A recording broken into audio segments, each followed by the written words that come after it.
from a man-on-man perspective, he's really good at coverage. So, and then obviously with like rundown situations, anytime where it might be 12P, putting me in there is just a great like little combination we have for sure.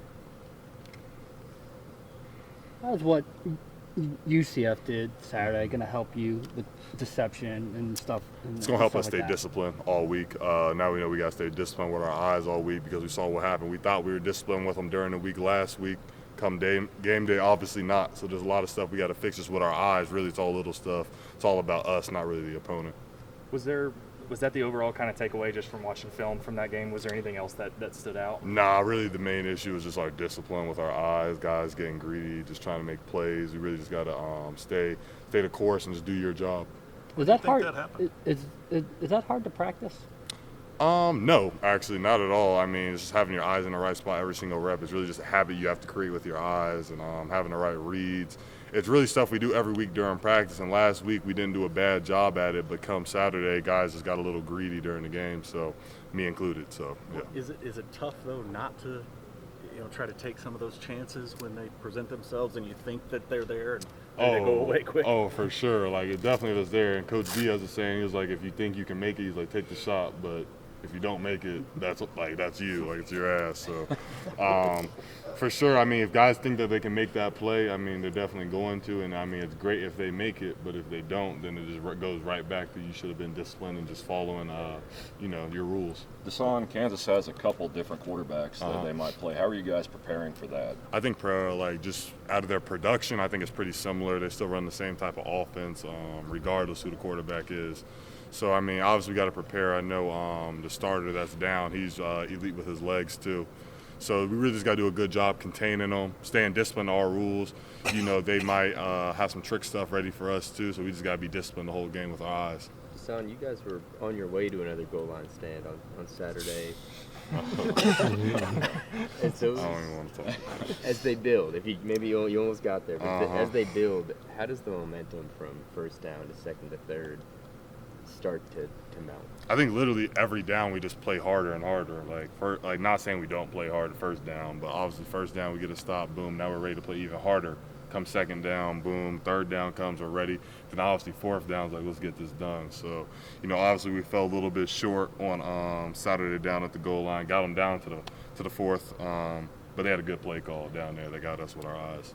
When you guys have had a successful goal line stand and then almost come close to another, what does that do for the confidence in you guys when you have your back against the wall like that? Like, honestly, I think it's just all a mentality when we're down there. It's just kind of like, this is what we do. Like, we all tough. Like, we all physical. So this is really the time to show it because there is no special play call we got to get into for this goal line play or this formation. Is really just play hard. Like, play physical, be more physical than the guy in front of you. Why do you think you guys had bad eyes at times? What goes into that? Just being greedy, just trying to make plays that maybe we thought were there, trying to make game-changing plays, which is great when you actually can do it, but when it's not, it looks really bad. So I'd say it's just being just undisciplined with that, not really anything the coaches did per se. The coaches had us, pretty much on point all week with our eyes and staying disciplined. So it's really just up to us, and we got to make that decision come Saturday to not look down to any opponent and play them like it's a Super Bowl. To know it's 2 plays, 140 yards, to know it's just 2 simple plays. Yeah. Does that guys give you guys a little more confidence this week in practice or going into the game? Or? To be honest, it just pisses us off, to know that they had 2 plays for all that. I didn't even know it was 170. Like, honestly, that just makes us mad, knowing that we just left that on the table. And opponents seeing that are definitely going to think that's a way that they can use and play against us. But going forward, we're going to be a lot more disciplined and a lot more on point with that stuff. So I don't see that happening again.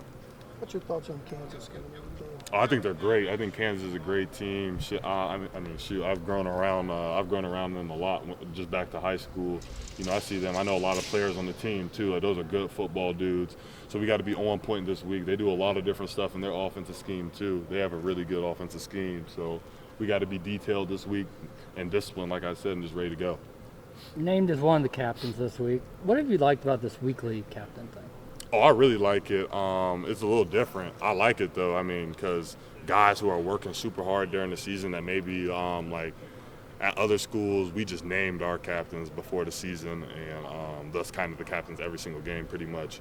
Here, it's guys proving themselves throughout the week.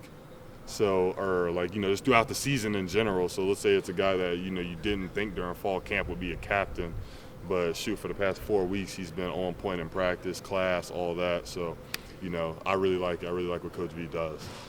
Coach Venable said he had a lot of yelling to do on Monday. Did he do a lot of yelling today? Yeah, not as much as last Monday, but there was definitely a lot of I wouldn't even say a lot of yelling, more just like a lot of teaching, honestly. I wouldn't even say he was really loud with us today at all. He was really just being honest, telling us what happened and telling us exactly what KU's going to try to do because we left that on film. What were some of the positives that you all, kind of performed last week that you're going to take into this game against Kansas? Because definitely our physicality, how physical we play, how well we play as a defense in general. In that fourth quarter, I think we played really well as an offense and a defense. So just complementing each other, I feel like we did a really good job on. That's something we're definitely going to carry over because we're trying to have a 4-quarter game, our best 4 quarters, which we still haven't done yet. So just carrying kind of that confidence over, knowing how physical we are, knowing how well we can play together. That's kind of what we're just going to carry over to this week's game. Back-to-back weeks with a team that likes